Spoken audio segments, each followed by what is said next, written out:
Begitu ya. Baik, istilah. Ya udah istilah ya. Ala bi dzikrillahi tatmainnul qulub. Hanya dengan mengingat Allah maka hati menjadi tentram. Lebih jelas apa enggak daripada yang tadi? Lebih jelas ini ya. Ya udah lanjutin ya. Istilah. Cuman saya pengen ngajak satu renungan karena saya yakin orang yang udah hadir di sini insya Allah soleh soleha. Dah jelas waktunya libur malah datang ke sini buat ngaji. Cuman ini mah renungan ya. Saya akhir-akhir ini lagi merenungi ini. Tahu kisahnya Ali bin Abi Thalib? Kita tahu beliau wafat dibunuh. Ada yang tahu nama pembunuhnya? Abdurrahman ibnu Muljam. Abdurrahman bin Muljam. Kok kenapa bahas dia? Orang ini disebutnya di zamannya Sayyidina Ali radhiyallahu anhu disebut orang-orang Khawarij. Orang-orang Khawarij sewaktu Nabi masih hidup pun mengingatkan akan datang suatu kaum yang sholat kalian tidak ada apa-apanya dibanding sholat mereka. Ini Rasul bilang kalian itu bukan ke kita ya, tapi ke para sahabat yang kita tahu kualitas ibadahnya luar biasa. Tapi kayak gitu pun Rasul ingetin, sholat kalian nggak ada apa-apanya banding mereka. Ada kisah tentang Ibnu Abbas radhiyallahu anhu ketika bertemu dengan orang-orang Khawarij untuk menyadarkan mereka. Salah satu kesaksiannya beliau bilang kayak gini, mereka adalah orang-orang yang terlihat jelas tanda bekas sholatnya. Karena mereka itu jenis-jenis orang yang kalau sholat sampai jidatnya berdarah-darah. Selain dulu memang belum ada sejadah seperti apa ya, sampai berdarah-darah. Rasul bahkan menambahkan, bacaan Quran kalian tidak ada apa-apanya dibandingkan bacaan Quran mereka. Mereka baca Quran sampai serak suaranya, sampai parau. Tapi mereka jenis manusia yang paling dibenci oleh Allah. Nabi yang udah tegasin kayak gitu. Karena jelas mengkafirkan Sayyidina Ali, dibunuh. Beliau itu satu dari 10 sahabat yang dijamin surganya. Salah seorang dari Khulafa'i Rasyidin, menantu Nabi, sepupu Nabi. Salah seorang mujtahid juga yang dianggap paling berilmu di kalangan para sahabat. Dianggap kafir. Dibunuh sama ini.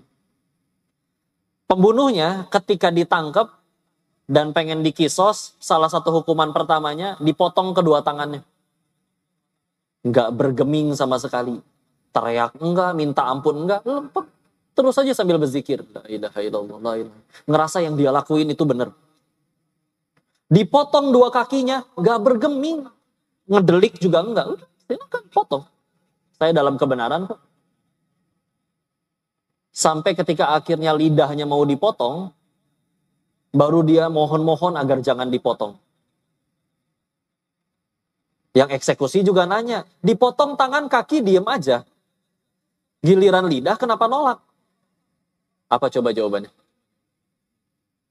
Aku tidak ingin mati dalam keadaan tidak berzikir kepada Allah. Punten Bu ya, kalau kita sekarang ketemu orang yang sholat sampai jidatnya berdarah-darah, baca Quran sampai suaranya serak, orang kayak gitu soleh gak kira-kira?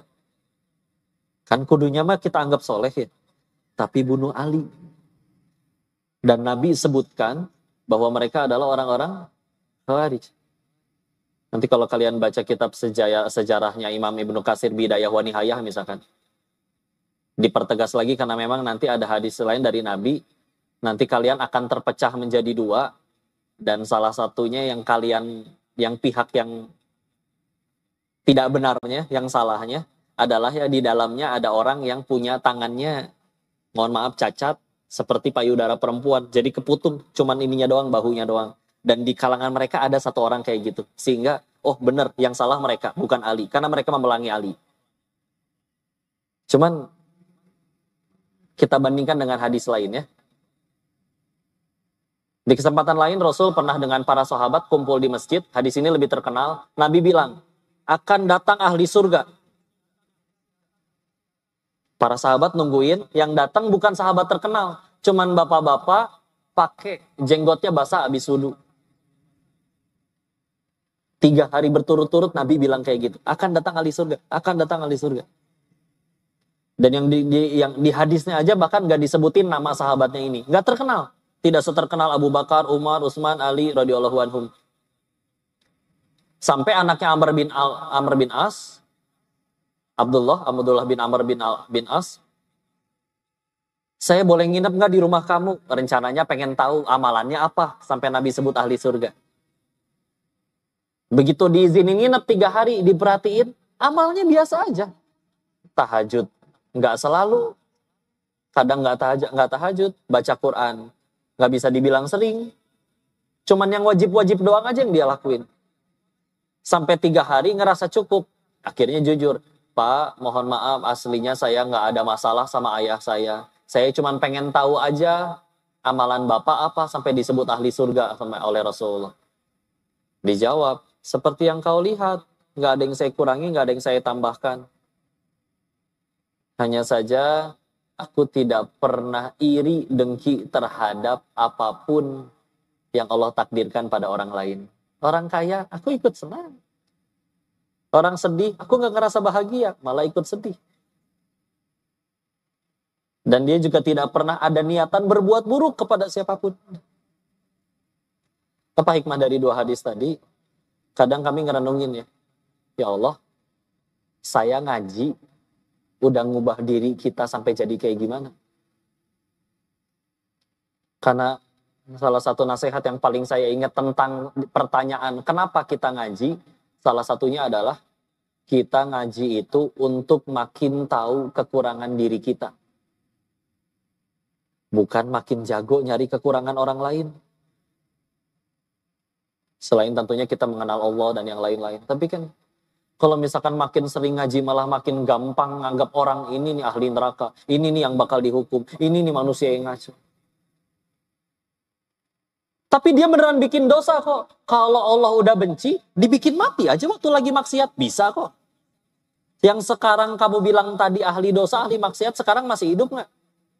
Masih, ya udah berarti Allah yang punya langit dan bumi aja masih kasih dia kesempatan. Apa hak kita main hakim sendiri? Gak pernah disuruh ngehakimin orang kok kita. Apalagi Allah berfirman Quran surat 35, surat Fatir, ayat terakhir, ayat 45-nya sebelum Yasin. A'udzubillahi minasyaitonirrajim. Walau yu'akhidhullahun nas bima kasabu ma taraka ala dhuhriha min dabbah. Walakin yuakhiruhum ila ajalim musamma. Kalau sekiranya manusia bikin dosa, seketika balasannya saat itu juga, tidak tersisa makhluk bernyawa di muka bumi ini. Berarti kan kita nggak ada yang luput dari dosa. Dan berarti dosa sekecil apapun aslinya layak mati kita tuh. Kan pertanyaannya kenapa masih ramai kayak begini? Walakin yuakhirukum, akan tapi Allah akhirkan untuk mereka ila ajalim musamma, sampai waktu yang ditentukan. Oh, Allah nungguin tobat kita. Akan ada orang berkata mungkin nanti kepada kita, Allah soalim, ngaji, saya tahu kok dulunya kayak gimana, dulunya joget TikTok dan yang lain-lain misalkan, ya. Jawab, ngaji mah bukan tanda orang alim. Tapi tanda pengen jadi alim. Baru gue pengen. Berhasil gak jadi alim? Gak tahu. Allah tolong ya jadi, Allah gak tolong ya udah weh, namanya gue hamba. Cuman yang kita tahu kalau Allah udah benci banget sama kita, mudah kok Allah matiin saya. Kenapa saya habis maksiat gak langsung mati? Oh, Allah nungguin taubat kita. Di sini. Sehingga akhirnya ya Allah, ibadah iya insya Allah. Ngaji kita sering. Tapi yuk cek ya. Kenapa yang Rasul sebut manusia yang paling dia benci adalah yang sujudnya paling rajin tapi tidak nyampe ke hatinya. Semua bacaan Qurannya cuma nyampe kerongkongannya. Sedangkan ada orang yang ibadahnya standar cuma yang wajib tapi tembus nyampe hatinya. Benar-benar ngerubah dirinya. Sehingga ini jadi renungan kalau misalnya, ya Allah, Ada godaan syaitan pengen jadi sombong. Saya bisa ibadah ke Allah yang tolong. Motor ada, waktu ada, bensin ada, kesempatan ada, jalanan gak macet. Kata Allah gak bisa nyampe sini, bisa nyampe tidak? Enggak. Berarti kita yang sekarang nyampe sini karena kita soleh-soleha atau karena Allah yang tolong? Apa tuh kita mah? Pernah ada orang kaya tobat ya. Dia sadar hartanya pengen jadi pahala. Karena selama ini dia kira nikmat, padahal hisapnya berat. Dia ke masjid-masjid, kotak amalnya lagi digembok, gak bisa sedekah. Biasa di lampu merah ada yang meminta, sekarang gak ada yang minta. Dia datang ke panti asuhan, kata panti usahanya, maaf, anak di sini baru 2, sedangkan donatur kami terlampau banyak. Tolong kami belum bisa terima, alirkan dulu aja ke tempat yang lain. Nyampe depan panti nangis itu Pak, demi Allah. Ya Allah, engkau segitu tidak inginnya menerima amalku. Coba lihat ya Allah, kalau orang pengen beramal, Allah nggak izinin aja, nggak jadi-jadi. Dan kita mah mungkin kalau pengen jujur dengan kita dulunya pernah jadi manusia seperti apa, tapi nyampe ke sini ke masjid. Dalam keadaan udah syar'i. Dan orang dibikin gak tahu masa lalu kita seperti apa. Diterima dengan welcome. Sini duduk yuk ngobrol bareng. Mulai kenalan, sahabatan. Saling ingetin amal soleh. Saling ingetin waktunya sholat. Jadi punya saudara baru. Yang kalau misalkan Allah buka itu aslinya kayak gimana? Bubar asli, tongkrongan. Ya. Jadi ya Allah. Sudah sejauh apa selama ini kita ibadah udah berubah kayak gimana? Saya ingat salah satu pertanyaan yang pernah ditanyakan di Darut Tauhid, itu masih di Nurata, ada yang pernah tanya ke beliau. Santri kelas 3-4 SD ya. Dia nanya kayak gini, saya sholat 5 waktu ditambah yang sunnah dan ngejauhin maksiat. Tapi sehari nambah hafalan setengah halaman aja. Susah banget. Temen saya, jangankan yang sunnah, sholat 5 waktunya aja bolong-bolong. Tapi sehari bisa nambah 4 halaman hafalan baru. Kenapa dia menghafalnya berhasil, lalu saya gagal? AA jawab waktu itu, orang yang menghafalnya berhasil adalah yang karena hafalannya tambah takut sama Allah. Kalau gara-gara hafalannya banyak terus malah jadi sombong, ya udah, masih gagal berarti menghafalnya. 30 juz hafal, tapi nggak dijadiin imam, ngambek. Diperkenalkan, biasanya disebut Fulan Al-Hafiz, kita persilakan. Suatu ketika pembawa acaranya lupa, kita panggilkan Fulan. Kenapa tadi Al-Hafiznya nggak disebut? Ngambek. Kalau nggak jadi-jadiin imam, dia julitin yang jadi imam. Dalam hati padahal. Nukitu jadi imam, bagusan juga saya. Ya Allah, kita teh ibadah buat apa sih? Adu-aduan gitu, keren-kerenan. Kita bicara ilmu mah kalah sama Google. Sampai dibecandain orang, ada orang kesurupan jadi tahu segalanya. Mungkin dia kesurupan Google katanya. Jadi, enggak. Kan enaknya urusan sama Allah gini ya. Kita diajakin sedekah bangun masjid. Keluar uang. Ternyata masjidnya belum jadi, kitanya meninggal duluan.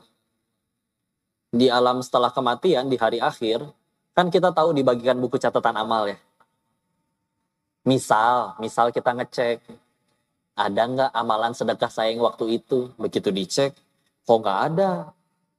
Terus misalkan nanya, ya Allah, kau pasti tahu aku sedekah jam segitu, tanggal segitu. Kenapa tidak tercatat? Tidak mungkin Allahnya menjawab. Kan masjidnya belum jadi pahalanya belum cair. Nggak mungkin.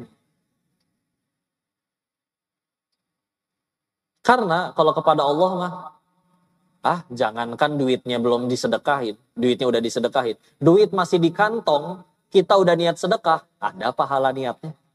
Belum, masjidnya boro-boro jadi, belum jadi. Apalagi kalau dikeluarin sedekahnya beneran. Ada pahala tindakannya beda lagi dengan pahala niat.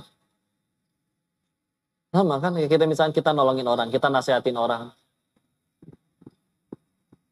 Jangan begitu saudaraku, yang baik seperti ini. Ternyata dia baru dapat hidayahnya nanti 40 tahun kemudian, kitanya udah meninggal duluan. Kalau 40 tahun kemudian dia berbuat baiknya karena ingat nasihat ibu dulu, tetap kebagian pahala jariahnya. Meskipun ibu udah meninggal dari kapan. Enak kan urusan sama Allah? Segera ya lautannya.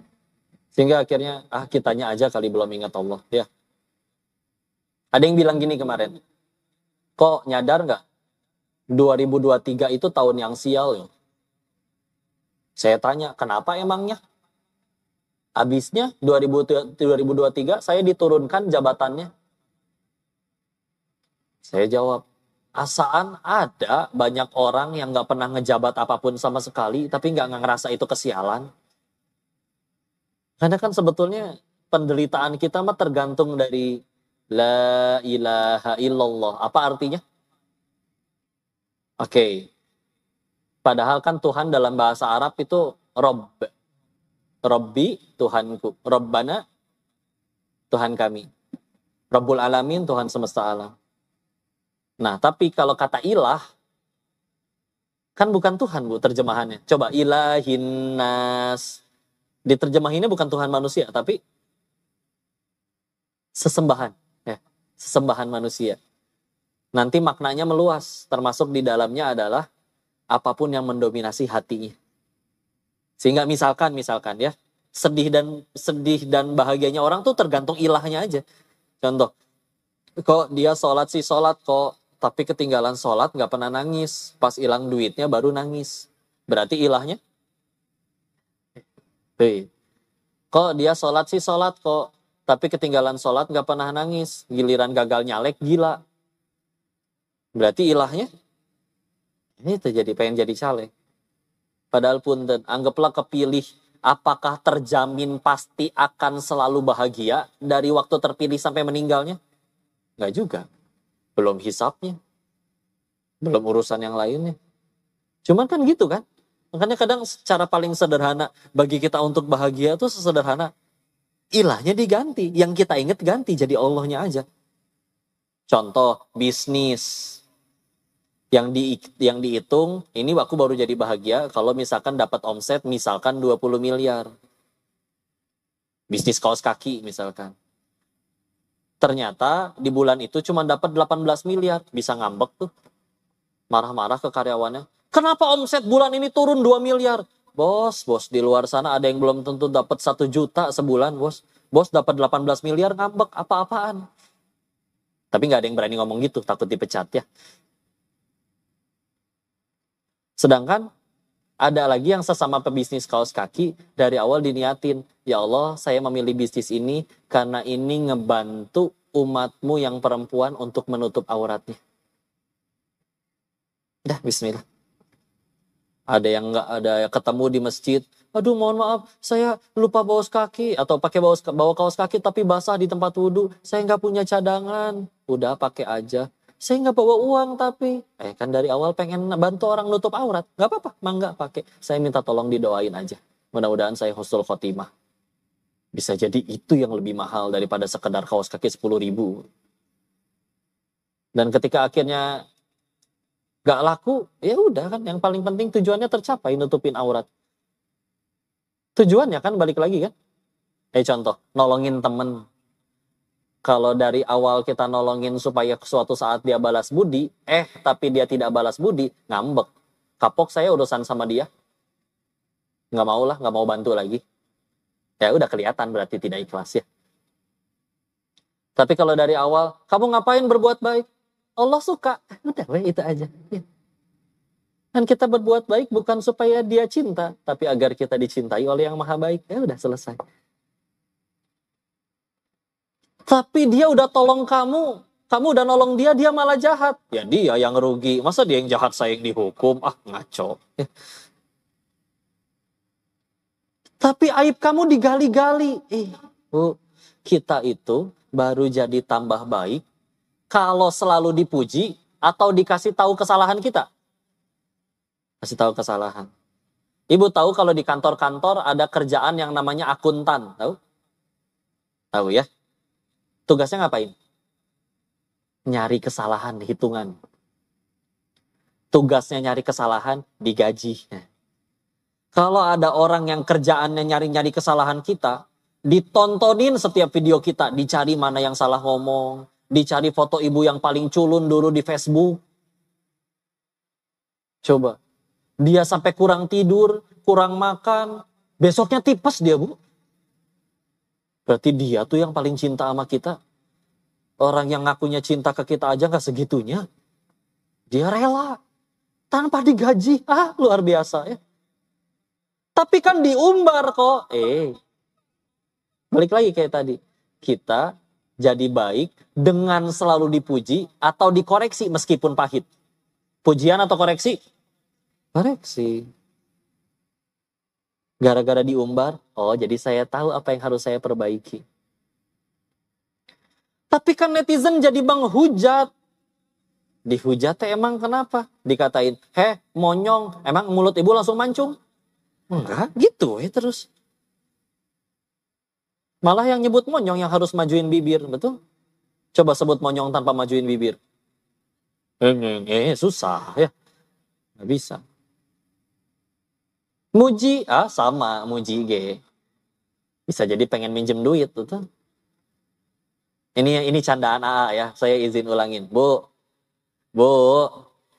suka nggak dikasih uang 100 juta? Tapi palsu.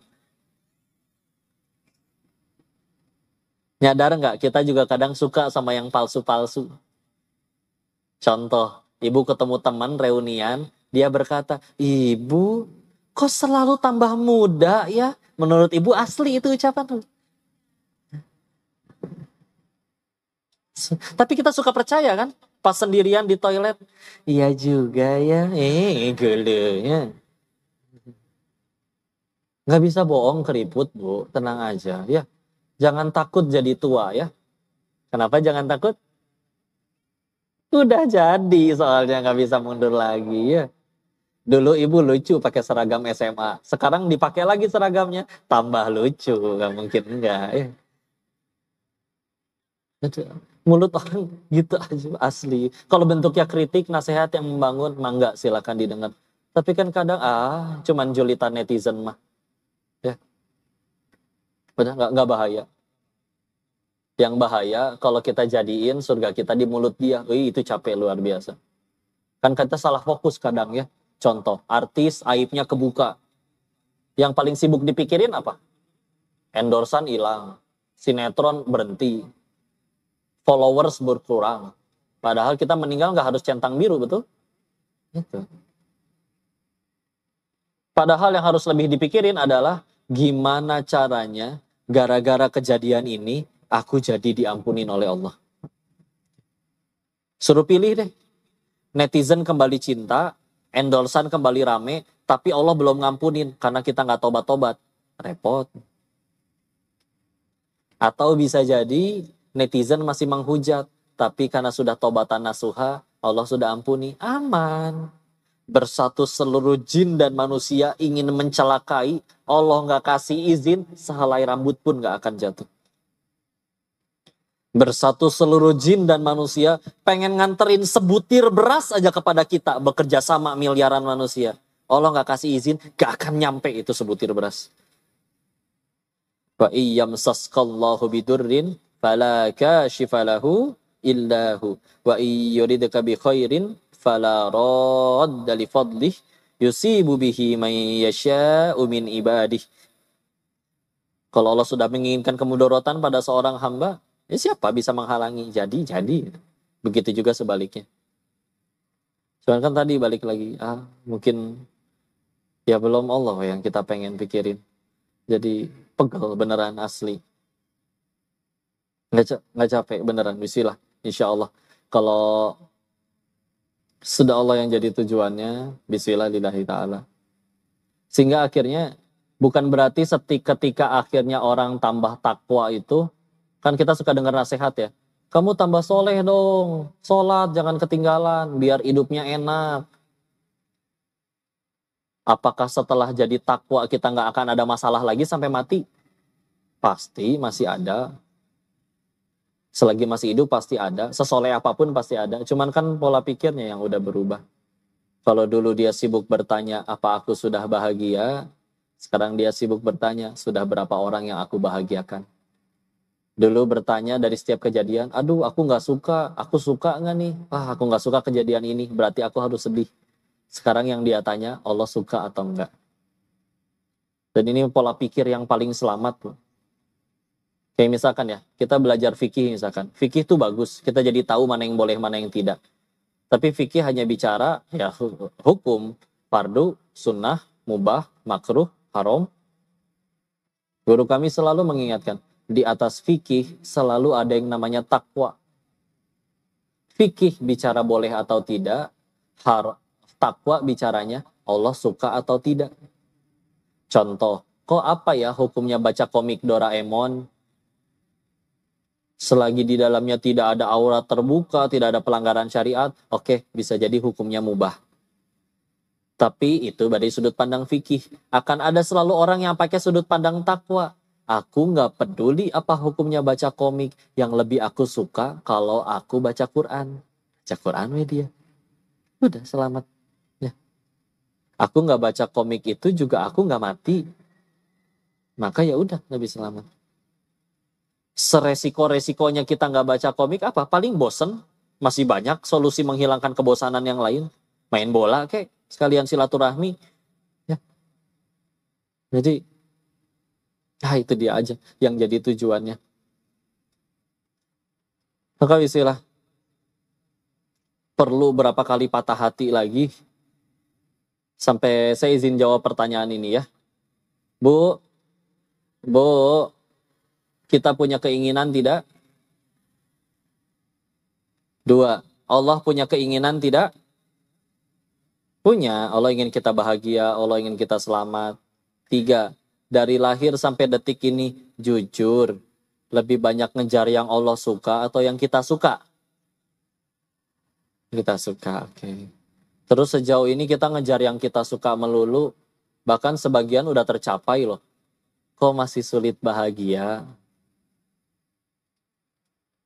Maka harus berapa kali patah hati dan kecewa lagi, baru sadar bahwa oh ternyata bahagia itu adanya pada apa yang Allah suka, bukan yang kita suka. Kita sih ngejarnya yang kita suka melulu, padahal kata siapa yang kita suka itu baik?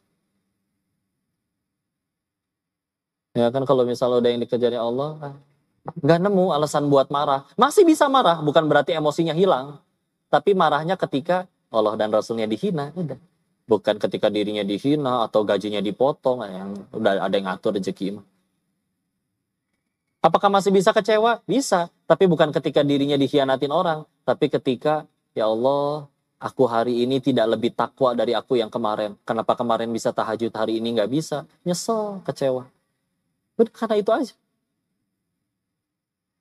Karena definisi nikmatnya berubah. Dulu nikmat adalah yang aku suka, sekarang nikmat adalah apapun yang membuat aku tambah dekat sama Allah. Dan kalau dipikir lagi, apa lagi atau yang lebih berharga daripada kasih sayang Allah? Jangankan gitu ya. Ada orang nanya ke pengusaha, saya pengen usaha nggak punya modal. Dijawab, saya kasih kamu 500 juta deh. Tapi kamu kasih saya dengkul kamu. Potong tuh kaki. Mau nggak? Ya nggak mau lah. Berarti kamu punya 1 miliar tuh. Satu dengkul 500 juta soalnya. Kan? Kitanya aja yang aku nggak bisa apa. Enggak. Ada Allah di belakang kita, isil. Terus ketika kitanya udah berupaya, tidak terjadi sesuai keinginan, rugi? Enggak, jadi amal. Nah, tadi ya kita balik ke pertanyaan. Kalau memang yang nentuin segalanya Allah, ngapain kita ikhtiar? Dokter misalkan, pasien sakit. Kata dokternya, ini pasien sakitnya separah apapun, kalau kata Allah sembuh, saya nggak sentuh juga sembuh. Betul? Datang pasien yang baru, cuman sakit panu. Dokternya 1000 orang. Dokternya bilang, kalau kata Allah ini bakal wafat, kami 1000 dokter berusaha ngobatin panunya pun, kata Allah wafat. Ditanya sama pasien yang lain, kalau gitu dokter ngapain ke UGD tengah malam? Kan yang nyembuhin Allah bukan dokter. Buang-buang waktu dokter. Nah, buat apa kita ikhtiar? Buat apa dokter itu ikhtiar? Buat apa bapak Senin sampai Jumat nyari duit kerja? Buat anak istri. Yang nentuin bapak dapat duit Allah kok, bukan kerja kitanya. Buat apa? Tadi, agar jadi amal soleh. Kita kan sepanjang hidup cuma nukerin waktu kita jadi pahala, betul? Suruh pilih ya. Seumur hidup, semua keinginan dikabul. Tapi nggak ada satupun ucapan, tindakan, perbuatan yang jadi pahala. Berarti meninggal bawa apa? Pegel, capek doang kerja. Bak-bak sana sini. Waktu habis, birrul walidain nggak sempet. Nyenengin anak istri nggak sempet. Dapatnya cuma rupiah, nggak sempet nikmatin. Meninggal duluan. Diperebutin lagi sama sisa-sisa keturunannya. Aduh. Bandingkan dengan misal, seumur hidup doanya lebih sering nggak dikabul. Tapi setiap kali berucap, bertindak, berbuat, semuanya jadi pahala, jadi amal soleh. Meninggal, dia tuh yang paling banyak bekalnya. Nah, kalau udah ini yang dikejar, nolongin orang dia nggak bales, jadi amal, nggak rugi. Bu, Pak, lihat para ibu-ibu ini, Pak. Bapak wudhu, Pak, tinggal digulung. Lihat ibu-ibu, Pak. Lepas kerudung dulu. Nyampe kerudung dibuka, bingung jarum pentulnya mau ditaruh di mana. Ciput masih ada. Di tangan ada manset, ada kaos kaki. Kaos kaki mau dibuka di luar, ada yang bukan mahram. Masuk ke dalam, basah, becek. Ya. Coba repot nggak? Tangannya nggak ada karetnya, digulung, jatuh lagi, basah sampai siku. Begitu beres, pakai kaos kaki, pakai manset, turunin tangan, pakai ciput, kerudung udah dijepit, jarum pentulnya hilang, coba. Benda paling misterius itu, nggak pernah digadoin, abis melulu. Repot, kita jadi cewek, repot gak, Pak? Asli, demi Allah. Ya, Teh Yunda curhat. Ya. Bukan demi Allah, bisa jadi pahala wudhunya kita laki-laki sama perempuan, gedean pahala mereka. Lebih repot, Masya Allah. Belum lagi beres sholatnya, touch up dulu, Bu ya. Ya elah. Nggak wajib touch up-nya, Bu ya. Masya Allah. Gimana urutannya, Bu? Kalau malam, Bu? Serum, toner dulu ya, toner. Terus serum, baru krim malam ya. Terakhir apa? Minyak wijen. Apa dicampurin tuh ke muka ya. Masya Allah. Nggak rugi ya. Balik lagi tadi satu pertanyaan terakhir. Sebelum 5 menit lagi kita akan mendengar nasihat dari guru kita ya. Izin. Ada orang bilang saya udah sholat, yang nggak sholat malah lebih kaya. Kenapa kayak begitu? Ibarat kita pengen ngukur suhu air ini. Ngukur suhu pakai apa? Kilometer, termometer kali Bu, ya. Kilometer, termometer ya. Kalau kita nggak pakai termometer, tapi ngukurnya malah pakai penggaris, dapat nggak suhunya? Nggak dapat. Berarti salah alat ukur, ya. Seperti itulah kalau kita ngukur-ngukur ibadah kita pakai dunia. Karena Nabi pernah mengingatkan ya, jalan dengan para sahabat, nemu bangkai anak kambing cacat. Udah mah anak kambing gak ada dagingnya, cacat pula, jadi bangke lagi, mati, bau. Sama Nabi diangkat, siapa yang mau ini? Para sahabat menjawab, itu hidup pun kami gak mau wahai Rasul. Maka dijawab lagi oleh beliau, di hadapan Allah, dunia dan seluruh isinya tidak lebih berharga daripada bangkai anak kambing cacat ini. Kesempatan lain, di hadis yang lain, kalau dunia dan seluruh seisinya setara harganya di sisi Allah dengan sebelah sayap nyamuk, maka Allah tidak akan sudi memberi minum kepada seorang kafir sekalipun. Segelas air juga gak akan dikasih. Maksudnya gini Bu, saking dunia gak ada harganya di sisi Allah, Saking nggak ada harganya, karena nggak ada harganya, silakan dibagiin. Kamu mau maksiat, kayak mau nyembah batu, nih harta miliaran, nih popularitas, follower jutaan orang. Karena nggak ada harganya. Ibarat gini deh Bu, ibu nyapu rumah, ada debunya nggak? Nyampe depan rumah, dibuang tuh debunya, tetangga ibu datang. Bu, boleh nggak debunya saya minta? Kasih jangan. Ya, udah nggak ada harganya. Kalau memang berharga juga nggak akan ibu sapuin kan? Nggak. Remah-remah pisan itu teh. Bahkan guru kami bilang, kenapa di hadisnya milih kata sayap nyamuk bukan debu? Karena debu dikumpul satu truk masih bisa dijual sama toko bangunan. Pasir, sayap nyamuk dikumpulin satu truk coba. Bala Bu, berantakan. Gak ada artinya. Terus kita yang udah bertakwa, yang ganjarannya sudah Allah sediakan nanti surga dengan segala macam nikmatnya, terus masih ngarep-ngarep, ya Allah, saya udah duha, mana transferan? Ya kan salah ukur. Yang Allah sediakan jauh lebih nikmat, kita malah minta tadi remah-remah bekas sisaan sapu. Ngapain? Udah bismillah. Kok berarti nggak boleh ya duha minta toko saya rame? Boleh, bagus mintanya masih ke Allah daripada minta ke selain Allah. Tapi tolong teruskan duhanya sampai nanti hati kita ngerasa ternyata aku bisa duha. Ini nikmat yang lebih mahal daripada sekedar aku punya tokonya rame. Bu, suruh pilih. Ibu bisa tahajud tiap malam atau pilih tiap malam ibu dikasih 50.000 perak. Pilih tahajud atau 50.000.